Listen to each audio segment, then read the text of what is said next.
الله وكفى وسلام على عباده الذين اصطفى أما بعد أعوذ بالله من الشيطان الرجيم بسم الله الرحمن الرحيم يا أيها الذين آمنوا كتب عليكم الصيام كما على الذين لعلكم تتقون صدق الله العظيم. قال رسول الله صلى الله عليه وسلم لخلوف فم الصائم أطيب عند الله من ريح المسك. قال من لم يدع قول الزور والعمل به فليس لله حاجة أن يدع طعامه وشرابه أو كما قال عليه الصلاة والسلام. اللهم صل على سيدنا محمد وعلى آل سيدنا محمد وبارك وسلم.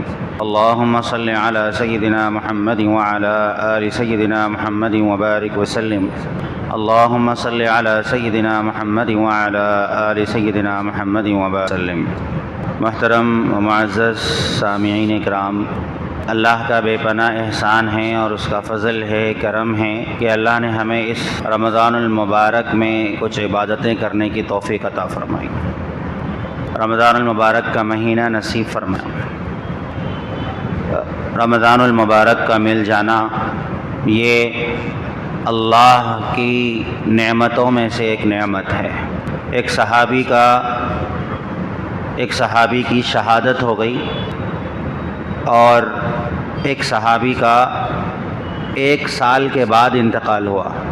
کسی نے خواب میں دیکھا جن صاحب کا 1 سال کے بعد انتقال ہوا وہ جنت میں پہلے ہیں، جنت اونچے درجے پر ہیں، جبکہ جو شہید ہیں وہ نیچے درجے پر ہیں۔ حضور صلی اللہ علیہ وسلم سے خواب کی تعبیر پوچھی گئی تو آپ صلی اللہ علیہ وسلم نے فرمایا جو زیادہ زندگی جیا، 1 سال زائد گزارا، اس کے کھاتے میں رمضان بھی آیا، روزے بھی آئے، نوافل بھی آئی، نمازیں بھی آئی، اس کی سال بھر کی عبادتیں آئیں، یہ سب کچھ ملا لیا جائے، شب قدر کی 1000 راتوں سے افضل رات آئی، یہ سب اگر اس کو ملا لیا جائے تو اس کا درجہ، اس کا ثواب بڑھ گیا۔ تو یہ رمضان المبارک کا مل جانا، زندگی کا مل جانا بھی ایک نعمت ہے۔ ہمیں چاہیے کہ ہم اس کی قدر کریں، اس کا احترام کریں۔ رمضان المبارک میں ہم کیا کریں؟ ہم اپنے آپ کو عبادت میں، دین کی دعوت میں، مخلوق کی خدمت میں، اولاد کی تربیت میں وقت لگائیں۔ عبادات میں کیا کیا کرنا ہے؟ عبادات میں ایک تو روزہ، یہ بھی عبادت ہے۔ روزے کے بارے میں حضور اکرم صلی اللہ علیہ وسلم نے فرمایا لخلوف فم الصائم اطیب عند اللہ من ریح المسک، کہ روزے دار کی منہ کی بھبک یہ اللہ تبارک و تعالیٰ کو مشک سے زیادہ پسند ہے۔ فرمایا کہ الصوم لی وانا اجزی بہ، روزہ میرے لیے ہے، میں ہی اس کا بدلہ دوں گا۔ روزے کو خاص اللہ تبارک و تعالیٰ نے اپنے لیے رکھا، یعنی کہ اس کا انعام میں خود عطا کروں گا۔ اور پھر روزہ اللہ کی خاطر رکھا جاتا ہے۔ حضور نے فرمایا من صام رمضان ایمانا واحتسابا، جس نے رمضان کا روزہ رکھا ایمان کے ساتھ اور ثواب کی نیت سے رکھا، ایمان کے ساتھ اور ثواب کی نیت سے، ویٹ لاس کرنے کے لیے نہیں، ثواب کی نیت سے رکھا۔ کوئی مذہبی فیسٹیول ہے بول کے نہیں، اللہ سے اجر کی امید رکھتے ہوئے، اللہ کی محبت پانے کے لیے، اللہ کے حکم کو پورا کرنے کے لیے، اس لیے کوئی روزہ رکھا غفر له ما تقدم من ذنبی، اللہ تبارک و تعالیٰ اس کے پچھلے گناہوں کو معاف فرما دیتے ہیں۔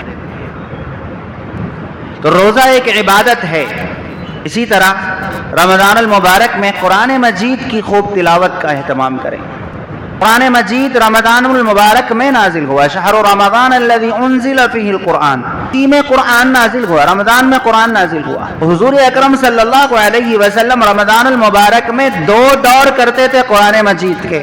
جبرائیل علیہ السلام کو 2 مرتبہ قرآن مجید سناتے تھے حضرت جبرائیل، تو حضور صلی اللہ علیہ وسلم تلاوت کا اضافہ فرما دیتے تھے، جتنا قرآن مجید نازل ہو چکا اس کا دور حضور صلی اللہ علیہ وسلم فرماتے تھے۔ ہمیں بھی چاہیے کہ ہم قرآن مجید کا خوب اہتمام کریں۔ یہ قرآن مجید برکتوں والی کتاب ہے، ہدایت والی کتاب ہے، یہ صرف مرحومین پہ پڑھنے والی کتاب نہیں ہے، طاقوں میں سجانے والی کتاب نہیں ہے۔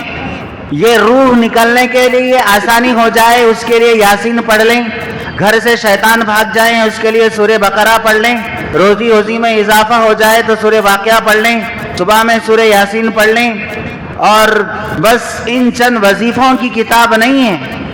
قرآن مجید کتاب ہدایت ہے، یہ زندگی گزارنے کا ڈھنگ اور سلیقہ سکھاتی ہے، زندگی میں برکتیں لاتی ہے، سیدھا راستہ یہ قرآن مجید بتاتی ہے۔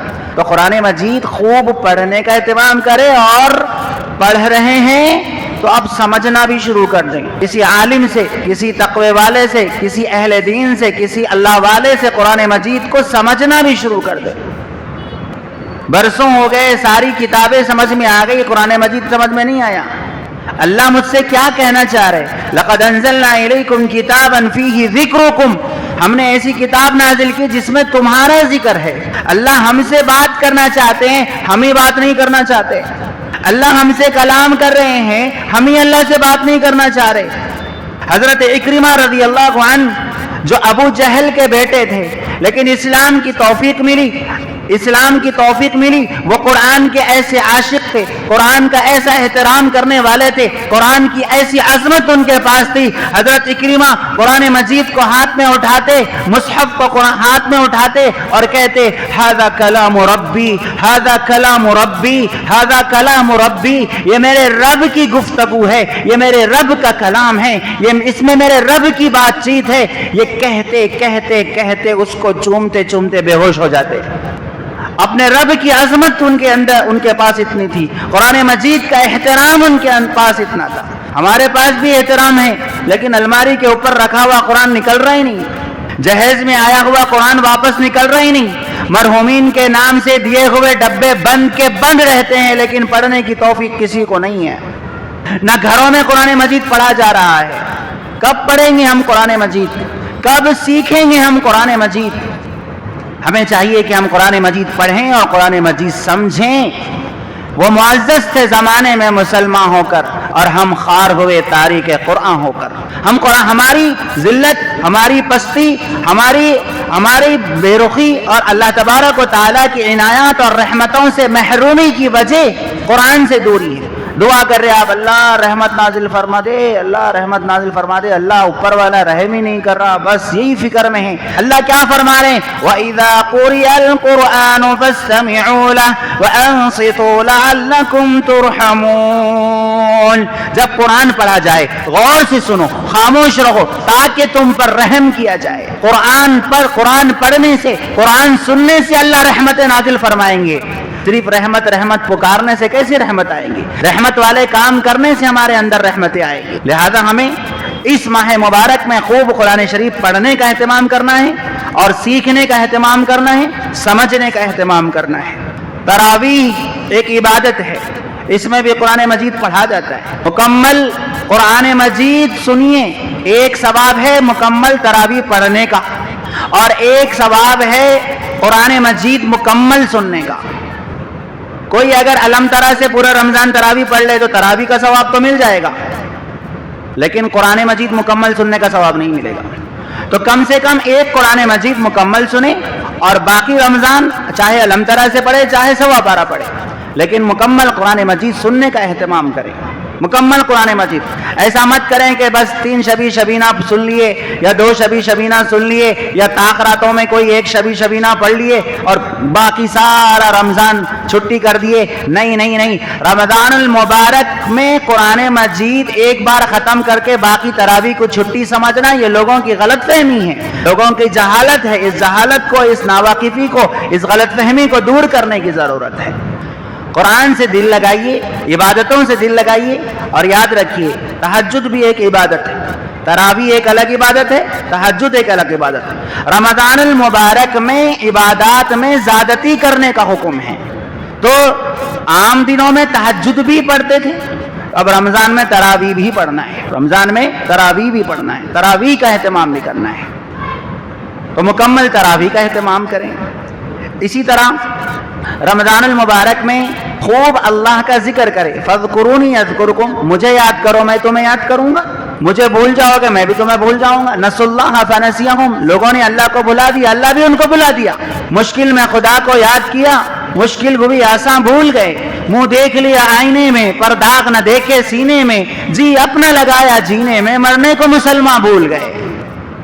ہم اللہ کی یاد میں زندگی گزاریں، دست بکار دل بیار، ہمارا ہاتھ اگر کام کاج میں بھی ہو، ہمارا دل اللہ کی یاد میں ہو۔ خواتین کو بھی اس بات کا اہتمام کریں کہ بہن یا وائف ہے اپنی اہلیہ سے کہیں کہ بھائی آپ پکا رہے ہیں، آپ گھر کا کام کر رہے ہیں، لیکن دل کو اللہ کی یاد سے خالی نہ ہونے دیں، ہمیشہ دل کو اللہ کی یاد میں رکھیں۔ ذکر کرتے ہوئے آواز سے ذکر کریں، آواز سے دعا کریں، گھر کے اندر آہستہ بھی کریں، ادعوا ربکم تضرعا وخفیا، جہر سے بھی کریں آہستہ بھی کریں، اللہ جہر کو بھی آواز کو بھی سنتے ہیں، آہستہ کو بھی سنتے ہیں۔ بلند آواز سے کرنے کا فائدہ یہ ہوگا کہ آپ کے بچوں کی تربیت ہو جائے گی، گھر میں اللہ اللہ کا ماحول بن جائے گا۔ آج ہمارے پاس میں گانے زور سے لگ رہے ہیں، لیکن ذکر خاموش چھپ کے اخلاص کے ساتھ میں ہو رہا، یہ عجیب مسئلہ ہو گیا۔ ذکر کرو، قرآن پڑھو، نماز پڑھو بولے تو پورے اخلاص کے ساتھ چھپ کے کر رہے ہیں، لیکن گانا زور سے لگ رہا، باجے زور سے ہو رہے، گناہ کے کام پورے علل اعلان ہو رہے، بچے بھی دیکھ رہے سیکھ رہے، لیکن عبادت کس کو بھی بتا کے کرنا، میری عبادت میں خاموش کر لیتا ہوں۔ کریے ذکر زور سے، دعا کریے، تھوڑا سا آواز سے کر سکتے ہیں کریے، اپنے بچوں کا نام لے کر اپنے بچوں کے سامنے کریے۔ افطار کا وقت دعا کا وقت ہے، سحر کا وقت دعا کا وقت ہے، یہ پکوڑے اور حلیم منگانے کا وقت نہیں ہے افطار کا۔ مت کھاؤ نہیں بول رہا ہوں میں، آپ کھائیے، اللہ آپ کو اور کھلائے۔ رمضان کے مہینے میں ایمان والے کا رزق بڑھا دیا جاتا ہے، کھائیے، بالکل کھائیے، ایمان والے کے رزق میں مت کھائیے نہیں بول رہا، لیکن میں یہ کہہ رہا ہوں کہ افطار سے آدھا گھنٹہ پہلے اپنے آپ کو فارغ کر دیجئے دعا کے لیے، سحر میں آدھا گھنٹہ عبادت کے لیے فارغ کر دیجئے۔ ہم نے اللہ کو 50 ٹائم دیا ہوا ہے، ہم نے یہ ترتیب بنائی ہوئی ہے زندگی کی، اس ترتیب کو بدلیں۔ ٹائم ملا تو عبادت کر لیں گے، ٹائم ملا تو قرآن پڑھ لیں گے، ٹائم ملا تو دعا کر لیں گے۔ کیا بھائی اللہ سے ایسا رسمی تعلق کب تک ہمارا، ایسا رسمی تعلق کب تک، ایسا ڈھیلا ڈھیلا تعلق کب تک؟ اللہ کو اپنا پیور ٹائم دیجئے، وقت نکالیے، نکالیے وقت، بنائیے ترتیب۔ جس طرح شاپ کھولنے کی ٹائم ہوتی ہے، ملازمت کو جانے کی ایک ٹائمنگ ہوتی ہے، آنے کی ایک ٹائمنگ ہوتی ہے، اسکول کو چھوڑنے کی ایک ٹائمنگ ہوتی ہے، اسی طرح رب کی عبادت کرنے کی بھی ٹائمنگ ہونی چاہیے۔ نمازوں کے اوقات متعین ہیں، آپ کے ذکر اذکار کے اوقات متعین ہوں، آپ کے قرآن مجید کی تلاوت کے اوقات متعین ہوں، آپ کی تراویح کی مسجد اور تراویح کی جگہ اور تراویح کی ٹائمنگ آپ کی طے ہو۔ ہم اپنا وقت، اپنا شیڈول بنائیں، اس انداز سے بنائیں کہ اللہ کو زیادہ وقت دیں، رمضان میں عبادتوں کو زیادہ وقت دیں۔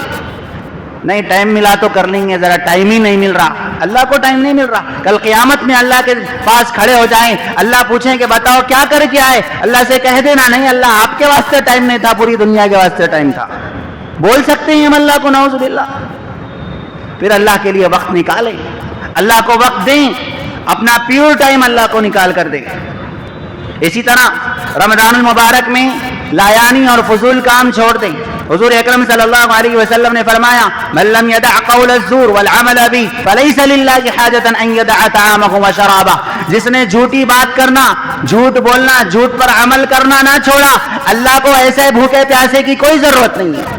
روزہ صرف بھوک پیاس سکھانے نہیں آیا، روزہ سکھانے آیا کہ رمضان صبر کا مہینہ ہے، روزہ سکھانا آیا کہ بھوکے رہ کر دوسرے بھوکوں کی اور غریبوں کی بھوک کا احساس کریں۔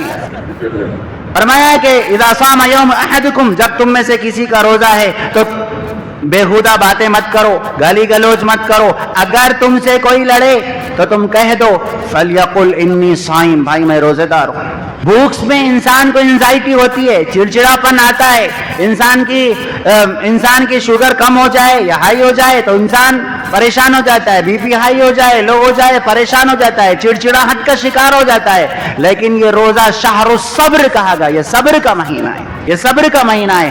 اپنی زبان کو کنٹرول میں لائیں، اپنے دل کے اور دماغ کے خیالات کو کنٹرول میں لائیں، اپنے آپ کو قابو کرنے کا مہینہ ہے، اپنے آپ کو ٹرین کرنے کا مہینہ ہے۔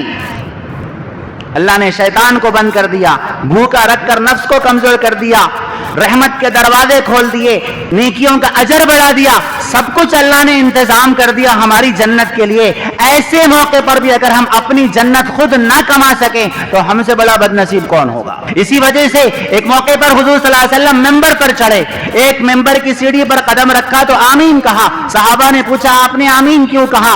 حضور اکرم صلی اللہ علیہ وسلم نے فرمایا جبرائیل امین آئے تھے جب میں ممبر پر چڑھا تھا، جبرائیل نے کہا جس نے رمضان المبارک کا مہینہ پایا اور اس نے اپنی مغفرت نہ کرا لی ہو، ہلاکت ہو اور بربادی ہو اس کے لیے۔ جبرائیل نے بد دعا دی اور میں نے آمین کہی۔ اب آپ بتائیے جبرائیل دعا کر رہے ہو، بد دعا کر رہے ہو، حضور اکرم صلی اللہ علیہ وسلم رحمت للعالمین شفیع المذنبین اس کے لیے بد دعا کر رہے ہو، اب پوری دنیا کے کتب ابدالوں سے آپ دعا کراتے پھریں، آپ کے لیے ہلاکت اور بربادی کے علاوہ کچھ حاصل نہیں ہوگا، کچھ حاصل نہیں ہوگا، کیونکہ جو عمل حضور نے دیا تھا اس عمل کو ہم نے نہیں کیا بلکہ بد دعا ہم لے لیے۔ اب ان کی بد دعا لے کے کس کس کی دعا لیتے پھریں گے؟ ہاں اگر توبہ کریں گے، عمل کریں گے، ضرور پھر اللہ توبہ کو قبول کریں گے، ضرور پھر اللہ تعالیٰ دعا کو قبول کریں گے۔ اسی طرح رمضان المبارک میں یہ اسلامک چینلز دیکھتے مت بیٹھیے، رمضان میں شیطان نئے طریقے سے آ رہا، اسلامک چینل کا وہ فلمیں دیکھنے سے اچھا اسلامک چینل دیکھ لینا اچھا ہے، بلکہ جان دو، بلکہ خاموش بیٹھتے مول صاحب۔ لیکن اسلامک چینل دیکھنے سے کوئی ولایت نہیں ملنے والی ہے، اسلامک چینل دیکھنے سے کوئی زندگی میں دین نہیں آتا، دین آتا ہے نیک لوگوں کی مجلس میں بیٹھ کر سننے سے، دین آتا ہے ذکر والوں کے ساتھ بیٹھنے سے۔ اللہ نے نبی کو حکم دیتے ہوئے پوری امت کو حکم دیا وَاصْبِرْ نَفْسَكَ مَعَ الَّذِينَ يَدْعُونَ رَبَّهُمْ بِالْغَدَاةِ وَالْعَشِيِّ۔ اے نبی آپ اپنے آپ کو ان لوگوں کے ساتھ میں بٹھائیے جو لوگ صبح شام اللہ کو یاد کرتے ہیں، ذکر والوں کے ساتھ میں بیٹھیے، اللہ والوں کے ساتھ میں بیٹھیے، علماء کے ساتھ میں بیٹھیے، علم سیکھنے کے لیے بیٹھیے، قرآن کی محفلوں میں بیٹھیے، قرآن کی مجلسوں میں بیٹھیے۔ لیکن یہ چینلز دیکھتے بیٹھنا، آن لائن دنیا میں رہ کر اپنی سوشل لائف کو برباد کرنا، اپنی زندگی کو، اپنی سماجی زندگی کو برباد کر دینا، یہ عقل مندی اور دانش مندی نہیں ہے۔ اس لیے ہم اس طرح کے لایانی چیزوں سے اپنے آپ کو بچانے کی کوشش کریں اور اس رمضان المبارک میں سخاوت کا اہتمام کریں، نیکی اور خیر خیرات کا اہتمام کریں، سخاوت کا اہتمام کریں، مخلوق کی خدمت کا اہتمام۔ حضور اکرم صلی اللہ علیہ وسلم رمضان میں اتنے سخی ہو جاتے تھے جتنا کہ ایک تیز ہوا چل رہی ہو، یعنی اتنا دیتے تھے جیسا کوئی ہوا دے رہی ہو، بس اتنا دیتے تھے۔ لیکن یاد رہے ذرا سلیقے سے دیجئے، زکوٰۃ صدقات کا نظام امت میں مفت خوروں کو پیدا کرنے کے لیے نہیں ہے۔ آج بڑی بڑی کمپنیاں، بڑے بڑے اسکولز، بڑے بڑے ٹاپس کو ملازمین نہیں مل رہے، اس میں بہت ساری وجوہات میں سے ایک وجہ قوم کا عیدی پنا، کام کرنے کی فکر نہیں ہے، وقت پہ جانے کی فکر نہیں ہے، ٹائم ٹیبل کوئی بنانے کی فکر نہیں ہے، بس عیدی پنا، اس کے تعلیم یافتہ بنانے کی فکر کریے اپنے زکوٰۃ اور صدقات کے نظام سے۔ قوم کو ایجوکیٹڈ اور ہنرمند بنانے کی ضرورت کی۔ ایک راشن ادھر بانٹ دیے، ایک راشن ادھر بانٹ دیے، چند ساڑیاں ادھر لٹا دیے اور ویڈیو بنا کے ڈال دیے اور سمجھ گئے کہ میں بہت بڑا رفاہی کام کر دیا اور میں بہت بڑا غریبوں کا ہمدرد اور مسیحا بن گیا۔ اس وقت میں امت کو ضرورت ہے بہترین پڑھنے والے ایسے نوجوان بچوں کی، ان کے اوپر خرچ کرنے کی، ان کو اسکالرشپ فراہم کرنے کی، اچھے ڈاکٹرز کی ضرورت ہے، اچھے انجینئرز کی ضرورت ہے، اچھے پروفیسرز کی ضرورت ہے، اچھے لیڈرز کی امت کو ضرورت ہے۔ اور ہم آج ایجوکیشن پہ خرچہ کرنے کی بجائے، ہنر پہ خرچہ کرنے کی بجائے، ہم قوم کو خوددار اور محنتی اور روزگار سے لگانے کی بجائے بس مفت خوری معاشرے میں پروموٹ کر رہے ہیں۔ کئی ایسے واقعات ہیں، زکوٰۃ صدقات کا کھا رہے ہیں اور ہزاروں فضول خرچیاں کر رہے ہیں شادیوں میں، غریبوں کے 4 پکوان ہو رہے ہیں۔ غریبوں کے بھی ارمان ہوتے نا، غریب کی بیٹی کے بھی ارمان نکالے جا رہے ہیں زکوٰۃ صدقات کے پیسے۔ ایک صاحب نے سنایا کہ ایک غریب کو فرنیچر کی دکان پہ لے جا کر فرنیچر دلایا، دوسرے دن جا کے فرنیچر والے سے پوچھا کہ بھائی کیا ہوا؟ وہ صاحب لے کے گئے، کہا کہ نہیں آپ جو پیسے دے کے گئے تھے انہوں نے کہا کہ مجھے پیسے دے دو، مجھے اور پیسے ڈال کر اچھا والا فرنیچر لینا ہے۔ یہ حال ہو گیا۔ اس وقت قوم کو راشن بانٹنے سے زیادہ شعور، دین کا علم بانٹنے کی ضرورت ہے، ایجوکیٹڈ کرنے کی ضرورت ہے۔ اللہ تعالی ہمیں کہنے سننے سے زیادہ عمل کی توفیق عطا فرمائے۔ بس میری آج کی بات کا خلاصہ یہی ہے کہ ہم اس رمضان المبارک میں عبادت، دین کی دعوت، دینی دوستی، مخلوق کی خدمت اور اولاد کی تربیت پر توجہ دیں۔ اللہ تعالی ہمیں کہنے سننے سے زیادہ عمل کی توفیق عطا فرمائے۔ وآخر دعوانا الحمدللہ۔